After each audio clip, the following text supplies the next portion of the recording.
Tweet करण्यात आले, तुम्ही कसं पाहता या? काँग्रेसनं हे जे काही ट्विट केलेलं आहे त्यांच्या आखलेचं दिवाळ निघालेलं आहे.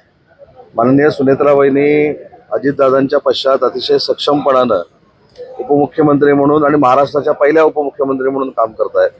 तर त्यांच्याबद्दल असं बोलत असताना खरं तर काँग्रेस पक्षाच्या लोकांनी विचार करायला पाहिजे होता. आणि काँग्रेसनं सुनेत्रा वहिनींच्या बाबतीमधली ही भूमिका घेतल्यामुळं त्यांचं महिला भगिनींबद्दलचं महाराष्ट्राचं धोरण देखील आपल्या लक्षात आलं असेल.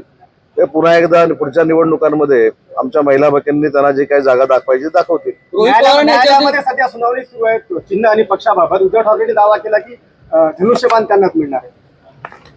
मी परवा देखील सांगितलं की माननीय शिंदे साहेबांच्या नेतृत्वाखाली जो 4-4.5 वर्षापूर्वी उठाव झाला या संदर्भातले सगळे योग्य ते कागदपत्र आमचे वकील महोदय सुप्रीम कोर्टामध्ये मांडतील, युक्तिवाद करतील आणि त्याच्यानंतर आम्हाला योग्य तो न्याय सर्वोच्च न्यायालय देईल याची आम्हाला पूर्ण खात्री आहे. भाजपाचे नेते चौधरी त्यांची एक ऑडिओ क्लिप व्हायरल होती. तुमच्याबद्दल तुम्ही त्याच्यामध्ये काही अपशब्द वापरलेले कोण चौधरी आहेत? कुठले तरी सिंधुदुर्गात. त्याला ओळखतो कोण? ते सिंधुदुर्गातले नाही आहेत. ते सिंधुदुर्गातले नाहीत, ते इकडचे कुठेतरी उत्तर महाराष्ट्रातले कुठले तरी आहे. आणि त्यांना ओळखतो कोण? ते आधी त्यांची ते कथित म्हणून आम्ही तुमच्याकडनं ऐकलेलं आहे. त्याच्यामुळं ती आधी योग्य आहे की अयोग्य आहे ती तपासण्यासाठी देखील मी पोलीस स्टेशनला अर्ज दाखल करणार आहे, पोलीस स्टेशनला दाखल करणार आहे. आणि त्या दोघांमधलं जर संवाद खरा असेल तर तरी पत्रकार परिषद घेऊन सांगायला पाहिजे ना. हा कसला खेळ आहे मागणं? हा राजकारणातला जर खरं असेल तर तुम्ही म्हणताय कथित असेल तर प्रश्नच मिटला. त्यांनी आज काहीतरी कोणतं चौधरी आहे त्यांनी आज काहीतरी प्रेस कॉन्फरन्स घेऊन सांगितलं की ते AI केलेलं आहे, ते असं केलेलं आहे, तसं केलेलं आहे. ते सगळं पोलीस आता शोधून काढतील. हा नवीन कुठचा ब्लॅकमेलिंगचा धंदा कोणी काढला आहे हे देखील आपल्याला कळेल. आणि माझ्या बाबतीमध्ये जे काय बोललं गेलेलं आहे, मला 25 वर्ष महाराष्ट्र ओळखतो, माझा मतदारसंघ ओळखतो. आणि मी काय असं 2-4 हजार मतांना निवडून नाही आलोय. मी पहिल्या निवडणुकीला 4,500 मतांना निवडून आलो, दुसऱ्या निवडणुकीला 9,000 मतांना निवडून आलो, तिसऱ्या निवडणुकीला मी सुमारे 41,000 मतांना निवडून आलो, चौथ्या निवडणुकीला मी 90,000 मतांना निवडून आलो आणि पाचव्या निवडणुकीला सुमारे 50,000 मतांना निवडून आलोय. त्याच्यामुळे माझ्या मतदारसंघातल्या लोकांचा माझ्यावर 100% विश्वास आहे.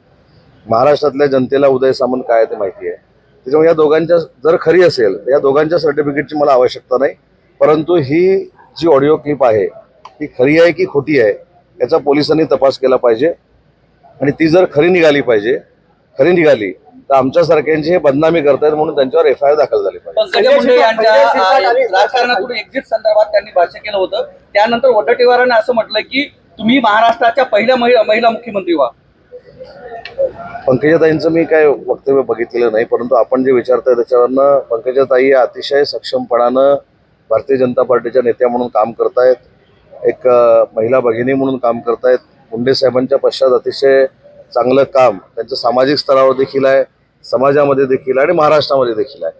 त्याच्यामुळं मला असं वाटतं की त्या जर अशा बोलली असतील तर त्यांना अजूनही महाराष्ट्राला त्यांची आवश्यकता आहे, त्यांच्या राजकारणाची आवश्यकता आहे आणि त्यांच्या व्यक्तिमत्वाची आवश्यकता आहे. संजय शिरसाट बच्चू कडू अभिजित दीक्षेला भेटली आणि त्यावरून भाजपच्या नेत्यांनी नाराजी व्यक्त केली. त्यांचं म्हणणं असं आहे की शिंदे साहेबांनी या नेत्यांना समज द्यावी.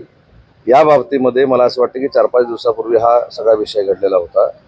त्याच्यानंतर अनेक पत्रकार परिषदा त्याच्यामध्ये झालेल्या आहेत. त्याच्यामुळं आता हे सगळे विषय बाजूला ठेवून आज मी नांदेडमध्ये काही विकास कामासाठी आलोय, पक्षाच्या माध्यमातून काही BLAचा आढावा घेण्यासाठी आलोय, मराठी भाषेचा आढावा घेण्यासाठी आलोय, उद्योजकांची चर्चा करण्यासाठी आलोय. या सगळ्या चर्चेमध्ये नक्की काय निष्पन्न होईल त्याच्यासाठी 5 वाजता परत मी तुम्हाला भेटणार आहे. वडेट्टीवारांच्या वक्तव्यावर तुम्हाला काय वाटतंय की पंकजा मुंडेंना महाराष्ट्राच्या पहिल्या मुख्यमंत्री करायला पाहिजे का? तुम्हाला काय वाटतंय? पंकजाताईंना मुख्यमंत्री करावं न करावं हा सर्वस्वी भारतीय जनता पार्टीचा अधिकार आहे, भारतीय जनता पार्टीच्या नेतृत्वाचा अधिकार आहे. त्यांच्या पक्षामध्ये मी हस्तक्षेप करणारा कोण आहे? परंतु राजकारणावर तुम्ही जो प्रश्न विचारला की त्यांनी असं वक्तव्य केलं असेल तर मी ऐकलेलं नाही. तर अजूनही महाराष्ट्राला पंकजाताईंच्या म्हणजेच गोपीनाथ मुंडे साहेबांच्या वारशाची आवश्यकता आहे आणि म्हणून असा जर त्यांच्या मनामध्ये कुठे विचार असेल तर तो करू नये. पण शेवटचा प्रश्न, हेली प्लांटचं काय झालं? नंतर पुढे काय प्रक्रियाच नाही. कसलं हेली प्लांट नांदेड लावणार? हेली प्लांटच्या बाबतीमध्ये त्यावेळी पण मी तुम्हाला सांगितलं होतं की तुम्ही हा मला प्रश्न विचारला होता की नांदेडमध्ये हेली प्लांट होणार आहे का?